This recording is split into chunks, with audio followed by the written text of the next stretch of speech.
Hello guys, आप सभी का मेरे इस यूट्यूब चैनल पर हार्दिक स्वागत है।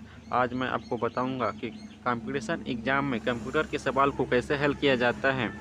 आप चैनल पर नए हो तो चैनल को प्लीज़ सब्सक्राइब कीजिएगा, लाइक कीजिएगा और दोस्तों के साथ शेयर कीजिएगा और वीडियो को लास्ट तक ज़रूर देखिएगा, तभी आपको पता चलेगा कि कंप्यूटर में कौन कौन से सवाल आते हैं। तो चलिए आज का सेशन स्टार्ट करते हैं। कंप्यूटर के रचना शिल्प में कौन सी विशेषताएं नहीं पाई जाती है? इसका ऑप्शन है ए, सारे अवयव स्वचालित रूप से काम करते हैं।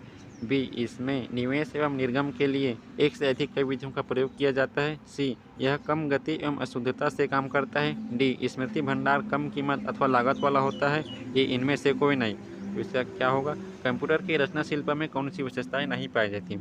यानी कि रचना शिल्प में कौन सी विशेषताएं नहीं पाई जाती? कमी को बताएगा, है ना। यह कम गति एवं शुद्धता से काम करता है। इसकी कमी को पूछा गया है तो इसका आंसर सी होगा। कम गति यानी कि लो स्पीड में कंप्यूटर काम नहीं करता, अशुद्धता से काम नहीं करता, तो विशेषताएं नहीं पाई गई पूछा गया। तो कंप्यूटर में क्या नहीं पाए जाते? कम गति नहीं पाई जाती है, अशुद्धता नहीं पाई जाती है, तो इसका आंसर सी, ये वाला आंसर सही हो जाएगा। अगला क्वेश्चन देखते हैं। कंप्यूटर के प्रमुख तकनीकी कार्य में खाली स्थान शामिल है। डेटा का संकलन तथा निवेशन, डेटा का संचयन, डेटा संसाधन तथा इंफॉर्मेशन का निर्गमन या पुनर्निर्गमन, विपणन, ए, बी तथा सी तीनों। तो कंप्यूटर के प्रमुख तकनीकी कार्य में शामिल है पूछा गया। तो कौन सा शामिल है? डेटा का संकलन शामिल है, डेटा का संचयन शामिल है, डेटा का संसाधन तथा इंफॉर्मेशन का निर्गमन शामिल है, विपणन भी शामिल है। तो इसका लास्ट आंसर क्या हो जाएगा? ई। ये वाला इसका करेक्ट आंसर होगा, ई नंबर, है ना। अगला क्वेश्चन देखते हैं। कंप्यूटर की क्षमता खाली स्थान है। कंप्यूटर की क्षमता पूछा गया है ना, तो इसका ऑप्शन है ए, सीमित, बी, असीमित, सी, निम्न, डी, उच्च, ई, इनमें से कोई नहीं। कंप्यूटर की क्षमता पूछा गया। कंप्यूटर की क्षमता क्या है? इसमें सीमित है, यानी कि सीमित। हम लोग जो भी इनपुट करेंगे उसका उसी पर ही जवाब देगा, अलग से कोई जवाब नहीं देगा। यानी कि हमारे ऊपर निर्भर है कि हम किस तरह के इनपुट देते हैं, उसी पर ही वो कंप्यूटर कार्य करेगा। तो उसकी क्षमता को क्या किया गया है? सीमित कर दिया गया है ना। वो पहले से ही सीमित है। उसका आंसर क्या आ गया? सीमित होगा।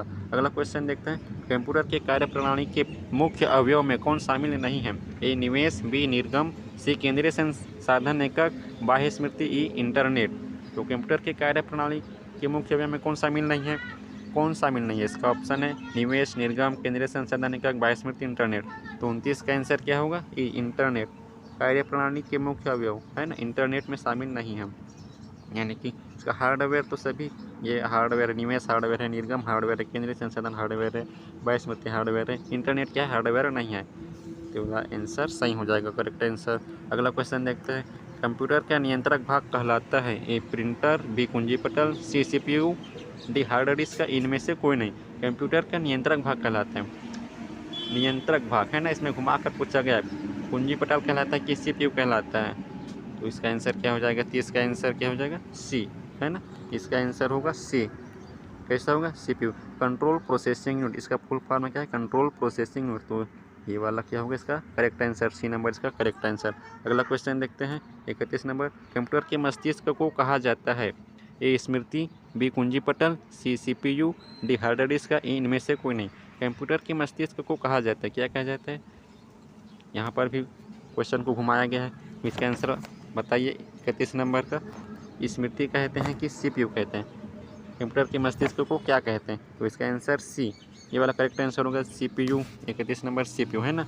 32 नंबर का देखते हैं। सीपीयू का विस्तृत रूप क्या है? सीपीयू का विस्तृत रूप क्या है? A, control and primary unit, central processing unit, C, computer and process unit, D, उपयुक्त तीनों। सीपीयू का विस्तृत रूप पूछा गया, यानी कि इसका फुल फॉर्म पूछा गया। तो 32 का सीपीयू का फुल फॉर्म क्या? Central processing unit. ये वाला इसका करेक्ट आंसर होगा। सेंट्रल, सी मतलब सेंट्रल, पी यानी प्रोसेसिंग, यू यानी यूनिट, सेंट्रल प्रोसेसिंग यूनिट। इसका करेक्ट आंसर ये होगा, बी नंबर, है ना। अगला क्वेश्चन देखते हैं। 33 नंबर। कंप्यूटर आंकड़ों के भंडारण करने वाली एक सक्षम युक्ति है। बी, आंकड़ों के विश्लेषण करने के लिए सक्षम है। तीसरा, पूर्ण गोपनीयता बनाए रखने में सक्षम है। कभी कभी वायरस द्वारा आक्रमित होता है।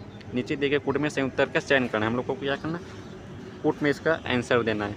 तो 33 का आंसर क्या होगा? डी, यानी कि सभी कार्य करता है कंप्यूटर।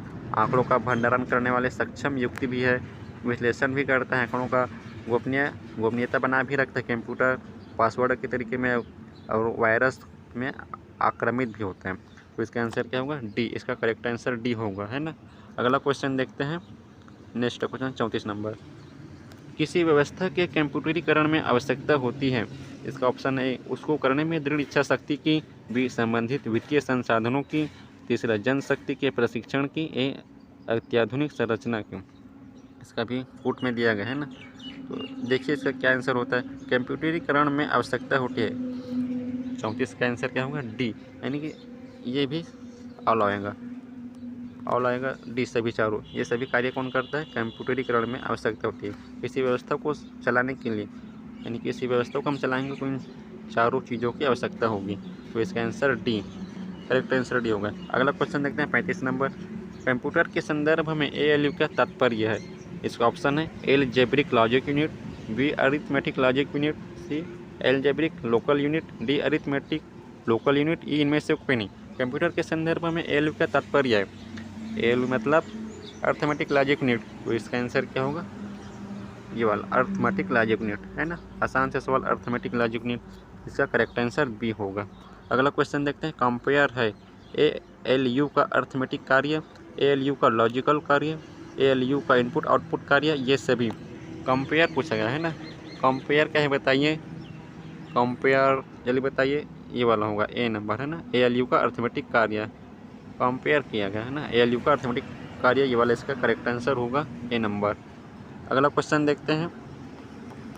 कंप्यूटर के कार्य करने का सिद्धांत है, ए इनपुट, बी आउटपुट, सी प्रोसेस, डी ये सभी, ई इनमें से कोई नहीं। कंप्यूटर के कार्य करने का सिद्धांत पूछा गया, तो कौन सा सिद्धांत है भाई बताइए? 37 का आंसर सी प्रोसेस। कंप्यूटर किस तरह से कार्य करता है? प्रोसेस द्वारा। हम लोग इनपुट देते हैं, फिर वो अपना कार्य करता है, प्रोसेस के माध्यम से हम लोगों को आउटपुट देता है। तो कंप्यूटर के कार्य करने का सिद्धांत क्या है? प्रोसेस। तो इसका आंसर क्या होगा? सी नंबर, है ना। अगला क्वेश्चन देखते हैं 38 नंबर। CPU का मुख्य घटक है, A control unit, B memory, C arithmetic logic unit, D ये सभी, ई इनमें से कोई नहीं। CPU का मुख्य घटक, CPU का मुख्य घटक बताइए जल्दी से। 38 का डी, ये सभी आएंगे ना। मुख्य घटक पूछा गया तो डी आएगा। कैसे आएगा देखते हैं। इसका करेक्ट आंसर डी, है ना। अब कैसे आएगा उसको देखते हैं। कंट्रोल यूनिट क्या है? CPU का मुख्य घटक है। मेमोरी भी रहेगा तभी कंट्रोल यूनिट काम करेगा। अर्थमेटिक लॉजिक यूनिट इसका फुल फॉर्म है, तो इसका D answer, correct answer D होगा। अगला क्वेश्चन देखते हैं 39 नंबर।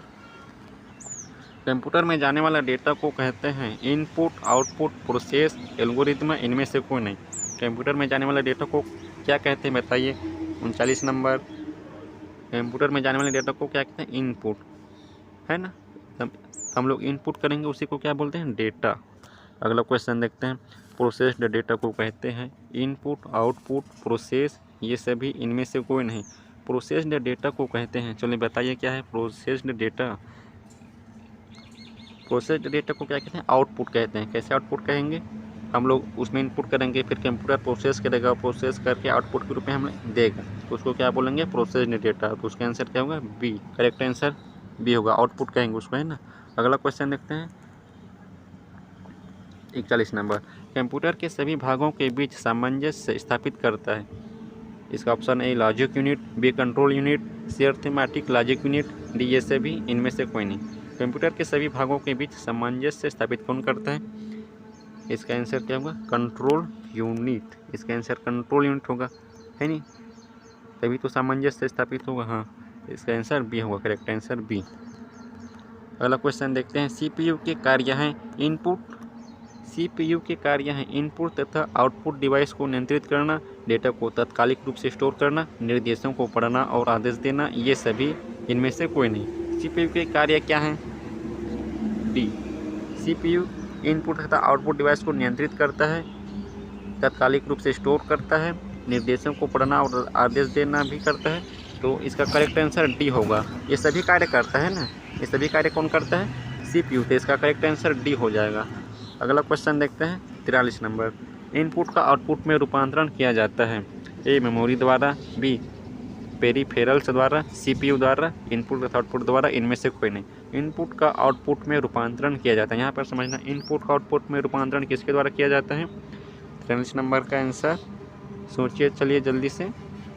इनपुट का आउटपुट में रूपांतरण मेमोरी द्वारा तो नहीं किया जाता, इनपुट तथा आउटपुट द्वारा भी नहीं किया जाता। यहाँ पर क्वेश्चन को घुमा दिया गया, तो इसका आंसर क्या होगा? सी नंबर, CPU द्वारा क्या किया जाता है? रूपांतरण किया जाता है, यानी कि कंप्यूटर के मस्तिष्क के द्वारा क्या करते हैं, इनपुट का आउटपुट में रूपांतरण किया जाता है। तो उसका करेक्ट आंसर सी होगा, है ना। अगला क्वेश्चन देखते हैं 44 नंबर। कंप्यूटर के भाग जो जोड़ घटाव गुणा भाग तथा तुलनात्मक कार्य करता है, इसका ऑप्शन है arithmetic and logical unit, memory, CPU, control, इनमें से सभी। कंप्यूटर के भाग जो जोड़ घटाव गुणा भाग तथा तुलनात्मक कार्य करता है, इन सभी कार्य किया जाता है। तो इसमें क्या होगा इसका आंसर, चलो सोचिए, कंट्रोल यूनिट, है ना, कंट्रोल आएगा। तुलनात्मक कार्य करता है यानी कंट्रोल रहेगा तभी तुलनात्मक कार्य कर पाएगा। इसका आंसर 44 का डी, कंट्रोल, है ना। अगला क्वेश्चन देखते हैं, आउटपुट क्या है। आउटपुट क्या है, इसका ऑप्शन है वह जो प्रोसेसर यूजर से, वह जो यूजर प्रोसेसर को दे, वह जो प्रोसेसर को यूजर से मिले, वह जो प्रोसेसर यूजर को दे। आउटपुट इनमें से कोई नहीं। आउटपुट पूछा गया है तो बताइए 45 का आंसर क्या होगा, बताइए जल्दी सोचिए।